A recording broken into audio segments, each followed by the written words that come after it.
Pues muy buenos días a todos. Aquí en México son días, distintos lugares tendremos distintos horarios naturalmente, pero me da muchísimo gusto poder estar aquí con ustedes y compartir un tema tan relevante como es la densidad de nutrimentos. En algunos otros países este término se nombra como nutrientes, pero es equivalente entre sí y su asociación con el crecimiento lineal.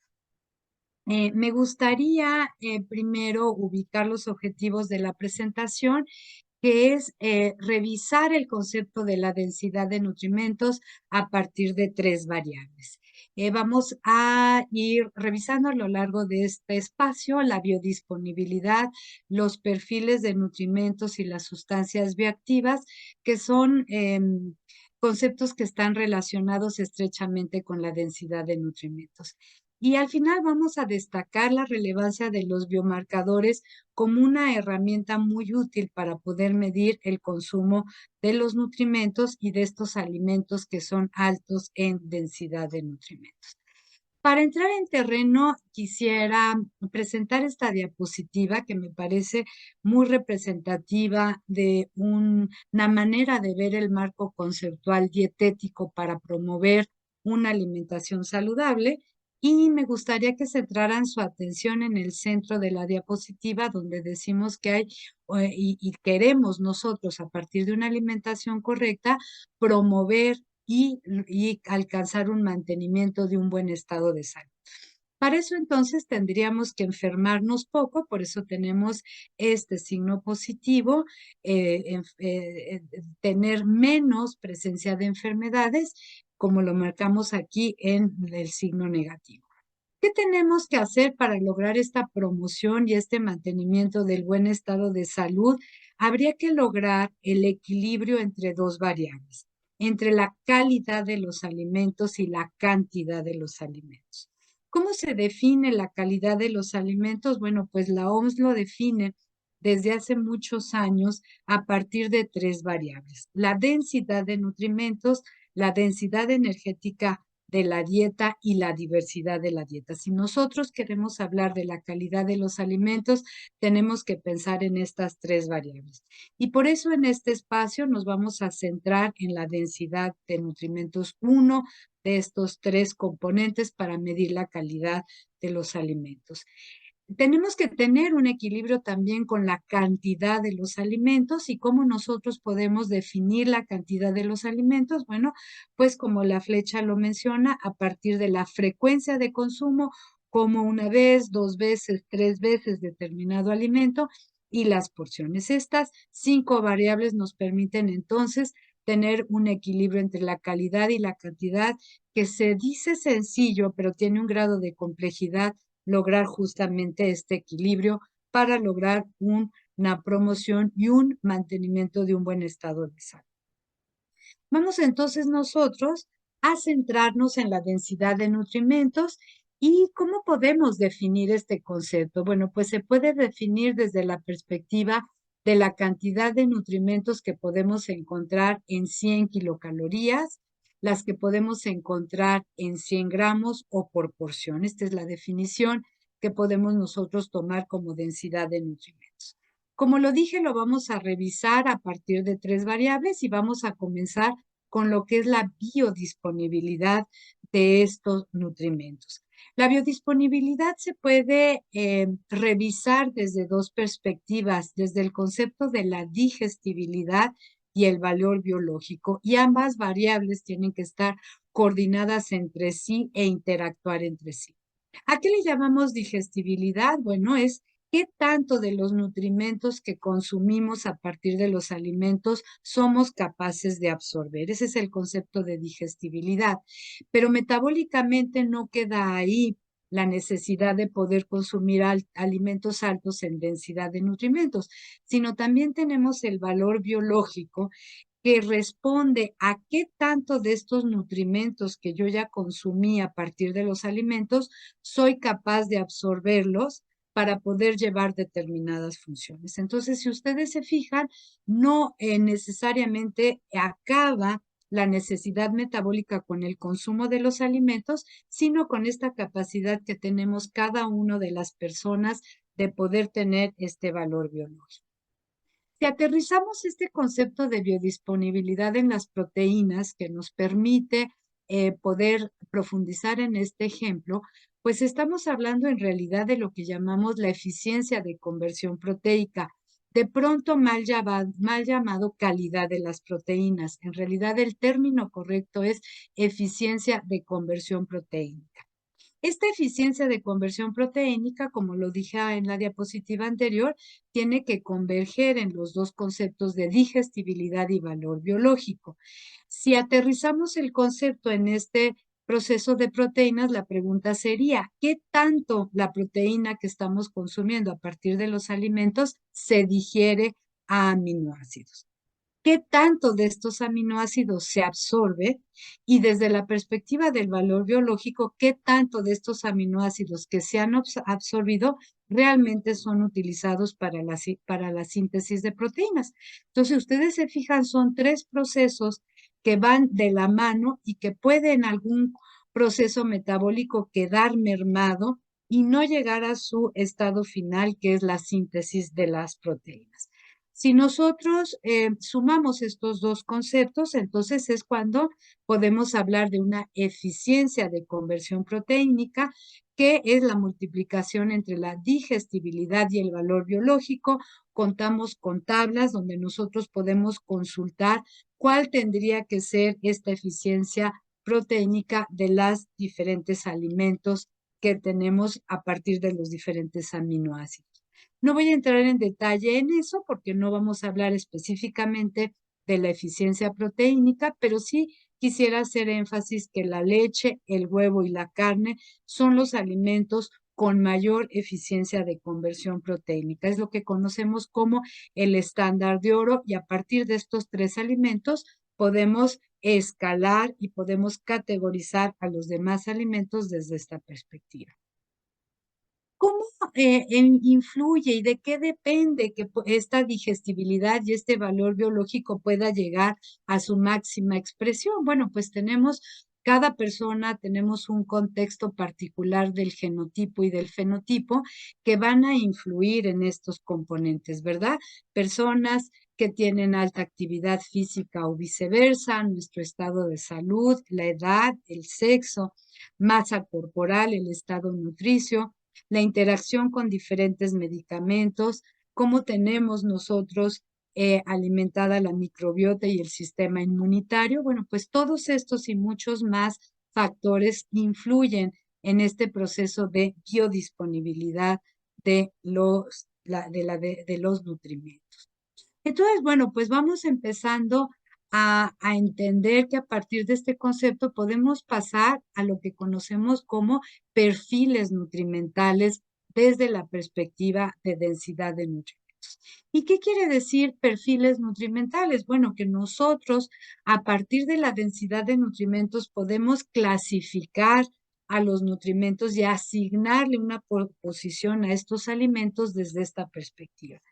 Y lo que yo quisiera señalar, como vamos a ir revisando a lo largo de la presentación, es que para poder definir estos perfiles de nutrimentos siempre tenemos que tener una pregunta de investigación, justamente para poder clasificar la dieta a partir de la densidad de nutrimentos. Y existen diferentes propuestas. Si nosotros revisamos la literatura científica, en realidad existen diferentes propuestas de estos perfiles nutrimentales y son distintas justamente porque responden a diferentes preguntas de investigación. Nosotros como profesionales de la salud somos capaces de armar y debemos de ser capaces de armar nuestros propios perfiles nutrimentales en las personas que atendemos, justamente dependiendo de esta pregunta de investigación. Yo voy a dar aquí tres ejemplos de cómo se conforman estos perfiles y tenemos, por ejemplo, en la literatura científica, quienes recomiendan perfiles en donde tienen un valor con relación al requerimiento nutricio mayor arriba del 5, del 10 o del 15%. Y hacen una respuesta a esta pregunta de investigación. Por ejemplo, ¿cuáles son las dietas que aportan desde un 5 hasta un 15% del valor nutricio del requerimiento de proteínas, de fibra, de vitamina A, de vitamina C, de calcio o de hierro? o bien aquellos perfiles nutrimentales en donde no deben de estar principalmente conformados por grasas totales, grasas saturadas, colesterol total o sodio. Ese es un ejemplo de un perfil nutrimental. Las guías dietéticas norteamericanas desde el 2005, por ejemplo, tienen esquemas de perfiles nutrimentales desde la densidad de nutrimentos a partir de los grupos de edad. Hay requerimientos que deben de cubrir los adultos, los niños y los adolescentes y ciertas poblaciones en específico, por ejemplo, mujeres embarazadas, personas de la edad del adulto mayor. Entonces, aquí podemos ver, por ejemplo, en los adultos tendrían que consumir alimentos altos en fibra, en vitamina A, en vitamina C, para que puedan cubrir este perfil de nutrimentos. La FDA hace también una notificación a partir de alimentos saludables y la postura de la FDA es que una dieta que puede cubrir con este perfil nutrimental saludable debería de tener de 1 a 6 nutrimentos que son proteínas, fibra, vitamina A, vitamina C, calcio y hierro. Entonces, este es otro esquema de un perfil nutrimental. Y así sucesivamente podemos revisar los diferentes perfiles nutrimentales desde la densidad de nutrimentos y justamente este esquema tendrá que responder a una pregunta de investigación. Hay otros perfiles muy interesantes que son generales a partir del curso de la vida. Por ejemplo, cómo tendrían que ser aquellos que están enfocados a la alimentación complementaria versus al envejecimiento. Hay diferentes criterios de evaluación en los modelos que podemos hablar de nutrimentos aislados o bien nutrimentos que nos ofrecen los esquemas de los grupos de alimentos y que nos sirven para generar orientación alimentaria a las poblaciones dependiendo del curso de vida en el que se encuentran. Aquí, por ejemplo, Drenoswi, que ha sido pionero en este concepto, hace un esquema muy interesante a partir de 3 conceptos. Selecciona la densidad de nutrimentos de los alimentos que aportan de manera positiva, ¿sí? Aquí estamos teniendo dos algoritmos que hace Drenoswi y como tercero le resta los nutrimentos que son factores de riesgo en los alimentos. Sí, en este caso se centra en el sodio, en el azúcar y en las grasas saturadas. En cuanto a los que suman son proteínas, fibra, vitamina D, potasio. También tenemos otro grupo de alimentos que lo suma en su algoritmo, verduras, frutas, leche y derivados, de tal manera que genera algoritmos que permiten clasificar a los alimentos desde su densidad de nutrimentos. Y aquí les pongo una tabla que Drenoswick publica. Por ejemplo, podemos ver los que están marcados en línea. El brócoli tiene una clasificación con relación al resto de los alimentos, justamente por estos algoritmos que él hace. Y le da un número.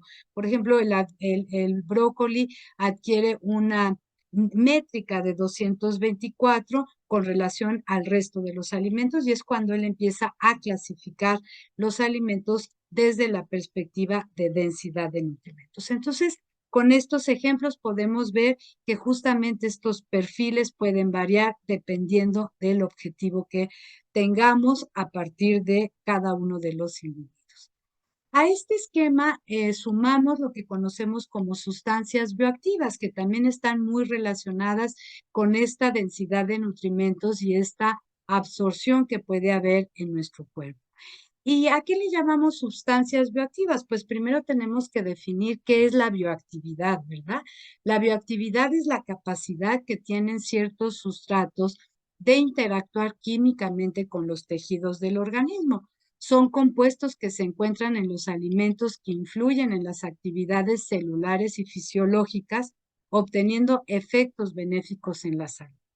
Lo relevante de esta variable es que tendríamos que preguntarnos cuáles son los mecanismos de acción responsables de estos efectos fisiológicos y celulares.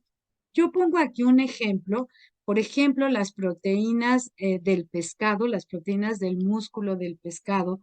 Cuando el pescado tiene su propio proceso de hidrólisis de las proteínas, genera péptidos biológicamente activos con propiedades funcionales y nutricias muy valiosas, como es generar antioxidantes, generan componentes antihipertensivos, sustancias bioactivas anticoagulantes y justamente eso es a lo que le llamamos el concepto de bioactividad.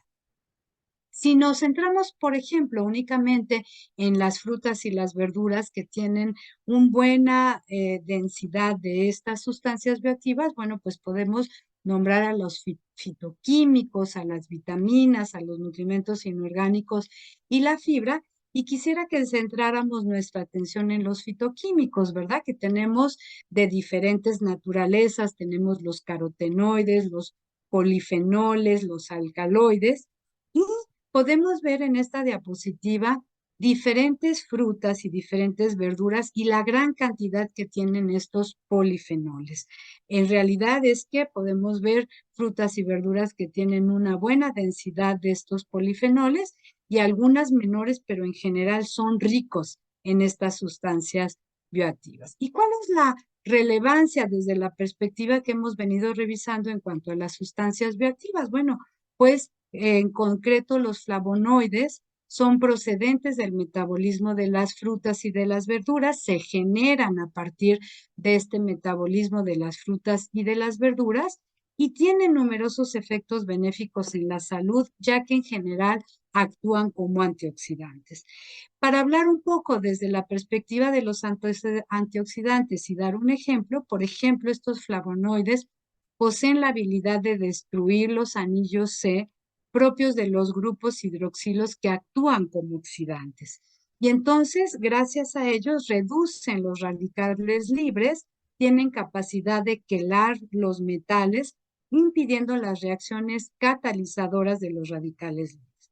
De tal manera que gracias a la presencia de estas sustancias bioactivas, podemos regular la división celular, podemos disminuir la proliferación de células proinflamatorias y por lo tanto estos flavonoides tienen propiedades antiulcerativas que finalmente favorecen la respuesta del sistema inmunitario. Y entonces, bueno, así es como podemos ir revisando justamente estas sustancias bioactivas en los diferentes alimentos.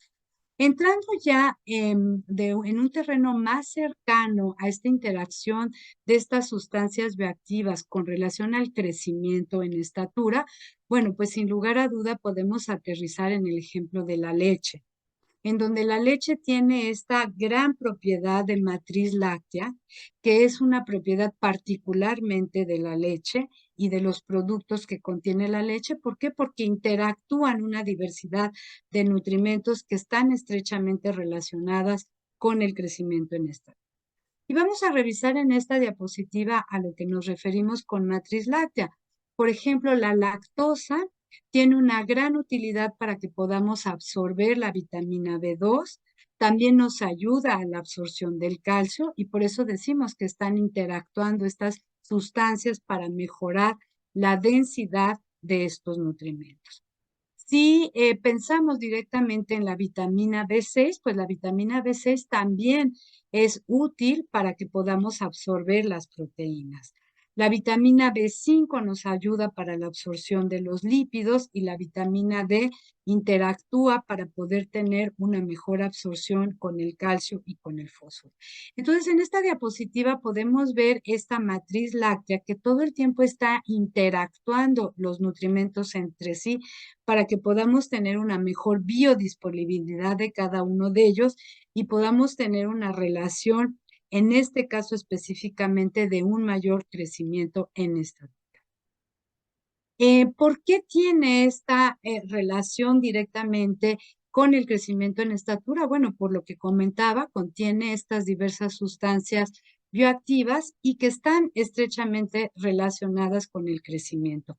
Específicamente quisiera hacer énfasis en estas proteínas de la más alta calidad, tienen esta eficiencia de conversión proteica de las que hemos hablado en las primeras diapositivas y ya de manera concreta tenemos ciertos nutrimentos que estimulan directamente el factor de crecimiento semejante a la insulina, que es el IGF-1.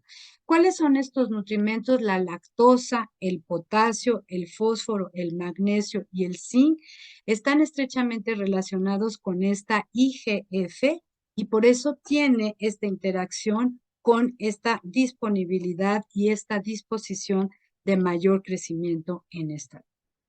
Quisiera ser más específica en estas sustancias bioactivas de esta matriz láctea y me quisiera concentrar en las proteínas y péptidos bioactivos que podemos encontrar en la leche. Encontramos un aminoácido muy interesante que es la leucina, que está directamente relacionado con la síntesis de proteína en el músculo. Hay otro componente muy importante que es la lactoferrina, que es una glicoproteína y tiene un efecto antimicrobiano, lo cual hace que cuando los niños consumen o cualquier otra persona en cualquier otro curso de la vida, tiene este efecto antimicrobiano y por lo tanto puede modular el sistema inmunitario y haber menores infecciones gastrointestinales. En el caso concreto de los niños con VIH se ha observado que los sucedáneos de leche materna que tienen agregados esta lactoferrina tienden a enfermarse menos y pueden mejorar de una manera más eficiente su respuesta al sistema inmunitario. Entonces, este ejemplo me parece muy interesante centrándonos en este concepto de las sustancias bioactivas.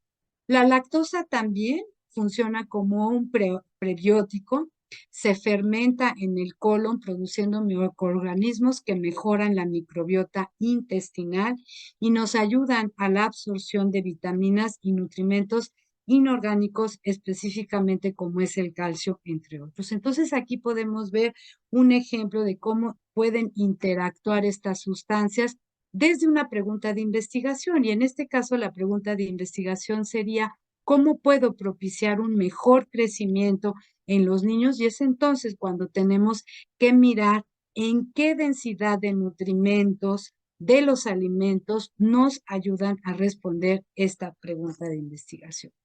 Y aterrizo entonces con el concepto de la doctora Meyer. Esta es una propuesta de la doctora Meyer, que justamente es quien hace esta arista hacia la pregunta de investigación. Y entonces, ella lo que dice, bueno, cada uno vamos transitando en el curso de la vida, ¿verdad? Desde la perspectiva del crecimiento, del desarrollo, de la reproducción, de la longevidad, y tenemos justamente que mirar hacia dos componentes, que me parece una propuesta muy interesante.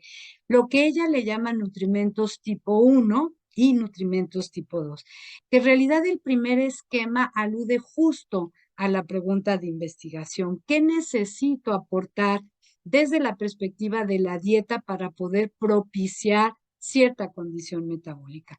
Y el segundo esquema, bueno, es el que conocemos y el que manejamos todo el tiempo, que son las necesidades nutricias propias de cada persona según el curso de vida en el que se encuentre.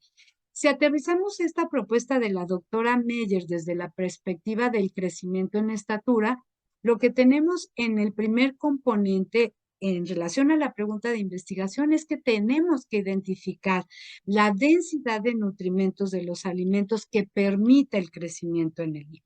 Yo aquí pongo solo un ejemplo, que es el calcio y el fósforo, que está relacionado estrechamente con el crecimiento, pero las diapositivas anteriores ya describí cuáles son los nutrimentos que tendrían que estar incluidos en la dietética para poder propiciar el crecimiento en los niños. Y sin lugar a duda le sumamos el siguiente componente en donde habría que cubrir las necesidades nutricias de energía y de proteína propias de este niño. Pero la propuesta de la doctora Meyer es que de pronto nos centramos la mayoría de las veces en cubrir los requerimientos de energía y las necesidades nutricias del niño sin responder a la pregunta de investigación que nos lleva a mirar justamente a la densidad de nutrimentos de los alimentos que nos lleva a su vez a responder la necesidad de crecimiento en los niños. Y así sucesivamente podemos ir transitando a lo largo del curso de la vida que tendríamos que tener esta pregunta de investigación. Entonces, ¿qué podemos concluir desde esta propuesta de la doctora Meyer? Pues yo diría que la primera conclusión es que definitivamente hay un requerimiento de energía en cualquier curso de la vida, pero que hay un requerimiento de nutrimentos desde la perspectiva de esta pregunta de investigación que tenemos que responderla en la dietoterapia. Y ello implica entonces ordenar la alimentación considerando estos dos esquemas. Eh, ¿Cómo podemos medir esta densidad de nutrimentos? ¿Cómo podemos saber que estas tres variables están interactuando entre sí de manera correcta para poder responder a que hay una correcta biodisponibilidad? Pues tenemos entonces el concepto de los biomarcadores.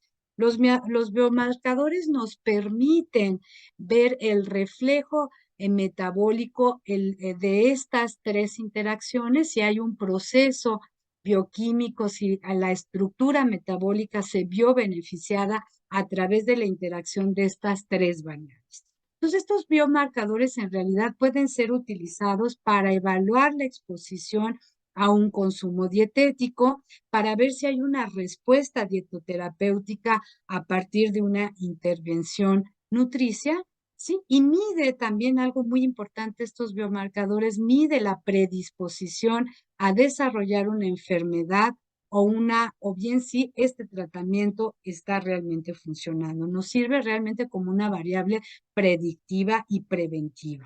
Un ejemplo pudiera ser si nosotros medimos los carotenoides en plasma, bueno, pues es un biomarcador muy útil que nos permite poder saber si la persona está teniendo un consumo adecuado de frutas y verduras. Y así podemos ir midiendo estos biomarcadores que nos permiten saber si la interacción entre estas tres variables que acabamos de revisar realmente están respondiendo a la intervención nutricia que estamos nosotros llevando.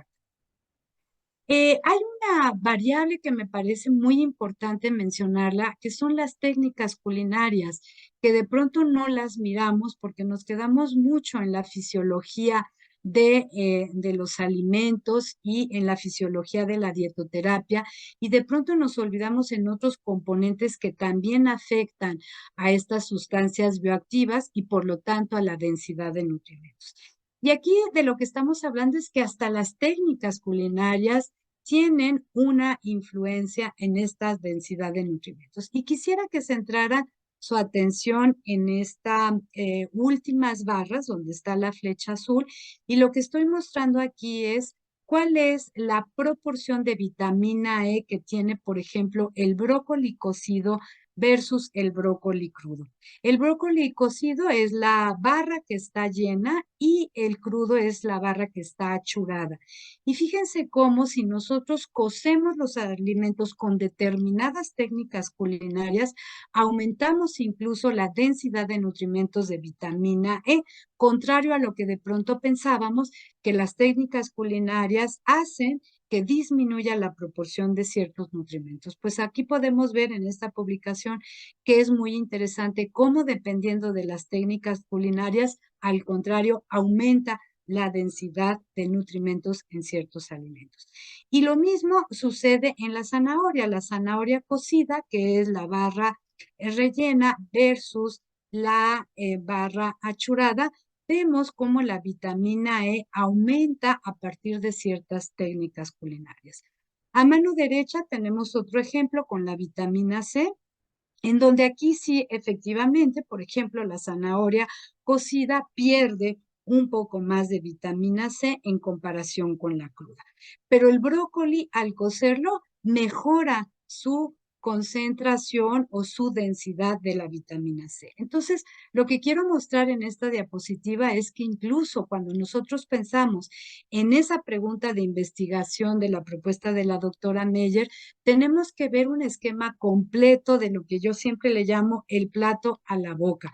¿Cómo podemos hacer esta dietoterapia para hacer mucho más eficiente esta densidad de nutrimentos? Y las técnicas culinarias incluso tienen un efecto. ¿Qué dice esta publicación? ¿Por qué las técnicas culinarias mejoran la densidad de ciertos nutrimentos? Bueno, hace tres propuestas que me parecen muy interesantes. La primera es porque ciertas técnicas culinarias permiten la liberación de antioxidantes, que de alguna manera estos antioxidantes están atrapados en las paredes de las células. Por ejemplo, los fenoles se encuentran localizados en la celulosa y con determinados procesos térmicos se pueden liberar y entonces mejorar la densidad de ciertos nutrimentos. Una segunda propuesta que hace es la producción de radicales quelantes con más fuerza y entonces hace justamente este proceso de antioxidación. Y entonces elimina la oxidación por la inactivación de ciertas células enzimáticas oxidativas y eso hace que la densidad de nutrimentos mejore. Bien, ¿qué podemos ir resumiendo a partir de estos variables que hemos revisado? Ya vimos la biodisponibilidad, todo este perfil nutrimental y sustancias bioactivas. Si lo pensamos desde una perspectiva dietoterapéutica y lo pensamos desde una perspectiva en una forma mucho más práctica y eficiente, pues sería como muy complicado ir revisando cada uno de los grupos de alimentos a partir de estas tres variables.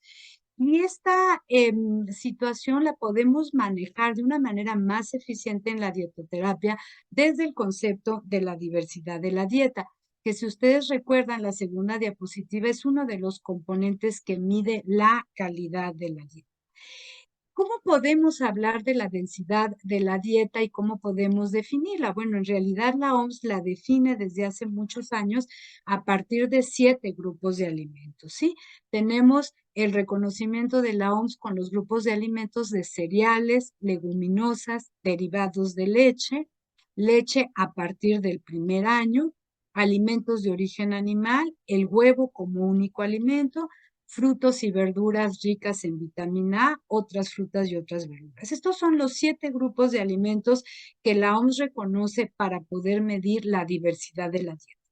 ¿Y qué dice la OMS? Bueno, la OMS dice que para que nosotros tengamos una dieta diversa, tenemos que consumir el día anterior al menos 4 grupos alimentos distintos de estos 7 grupos. Pero también tenemos que tener una diversidad al interior de cada grupo, lo que le llama diversidad intragrupos. Eso quiere decir que tenemos que consumir 2 o más alimentos distintos al interior de cada grupo. ¿Okay? Si nosotros todo el tiempo comemos manzana, nuestra dieta no está siendo diversificada al interior de los grupos. Tenemos que consumir al menos 2 frutas distintas. ¿Cuál es la relevancia de este concepto con relación a la densidad de nutrimentos? En esta diapositiva yo lo que estoy mostrando es un menú muy sencillo. Podemos ver que estamos teniendo de consumo avena, una colación un pan, de comida arroz, frijoles y naranja, de colación un plátano y en la cena tenemos arroz, pescado y chícharo. Si ustedes se fijan, la dieta es diversa, cubre con los requerimientos de 4 grupos de alimentos distintos y alimentos distintos al interior de cada grupo.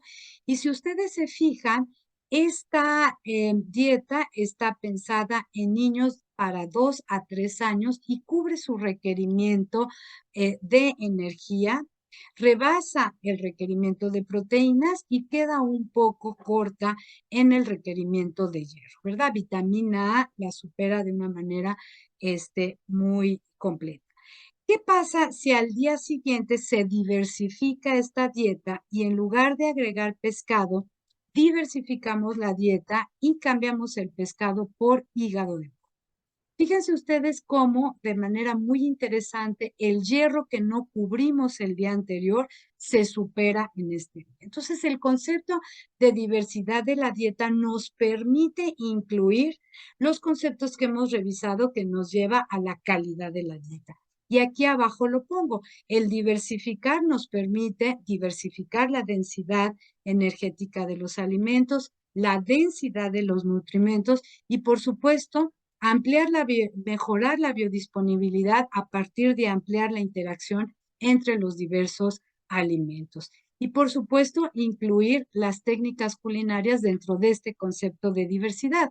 No siempre vamos a promover el asado, no siempre el sofrito, no siempre el horneado, sino vamos a diversificar justamente por este concepto que vimos en que la densidad de los nutrimentos se ve influenciado incluso por las técnicas culinarias. Entonces, a pesar de que tenemos que llevarnos a casa, y estos serían los mensajes que a mí me gustaría que nos lleváramos hoy a casa, tenemos que pensar en una dietoterapia de manera individual en el concepto de densidad de nutrimentos a partir de las variables que hemos revisado. Pero sumarla o agregarla al concepto de diversidad nos permite de alguna manera resumir la composición de una dietoterapia pensando siempre en la pregunta de investigación. De tal manera que como conclusiones de esta presentación y mensajes para llevarnos a casa, me gustaría resaltar tres. La densidad de nutrimentos es una variable que permite cubrir los requerimientos nutricios en una persona. Deberá ser considerada siempre bajo una pregunta de investigación y atendiendo las posibilidades socioculturales de la persona con base en la diversidad de la dieta. Muchísimas gracias por su atención.